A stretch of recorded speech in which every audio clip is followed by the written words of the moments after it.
रे छोरा रे न देबो रे।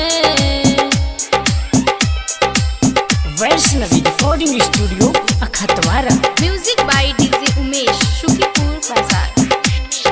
छीरा चिला हिलो चिकतिला बड़ भेलो जवानी गे कोन छौरा के तू दिलो देबही रानी गे। छीरा चिला हिलो चिकतिला बड़ भेलो जवानी गे कोन छौरा के तू दिलो देबही रानी गे। छोरा रे न देबो रे अपन दिल तोरा रे।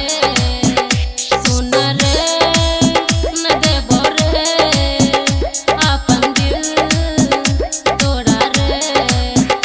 सुन डीजे उमेश न देबो रे अपन शुकीपुर बाजार।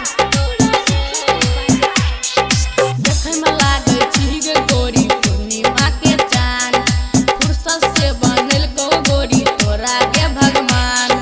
देखै में लागै छी गे गोरी पूर्णिमा के चांद फुर्सत से बनल को गोरी तोरा गे भगवान। अपन दिल के तू हमारा बना ले दिल जनिया गे।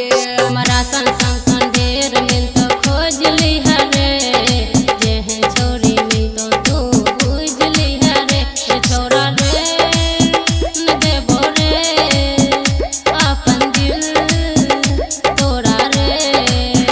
रे छोरा रे न देबो रे अपन दिल तोरा रे। रे छोरा रे डीजे उमेश न देबो रे अपन शुकीपुर बाजार। तोरा रे।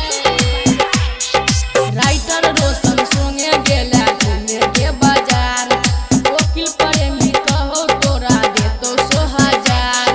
राइटर रोशन संगे गेला घूमे के बाजार वकील प्रेमी कहो तोरा देतो 100,000। जब से तोरा देखलो आहा दिल में गोरी बसलो रे। एम चंदनी के लगन सुन सेट भेलो रे एबर नहीं मिलबो तू छोरा भेंट करिया रे।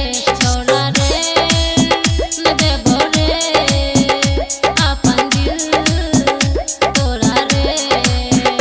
छोरा रे न देबो रे अपन दिल तोरा रे।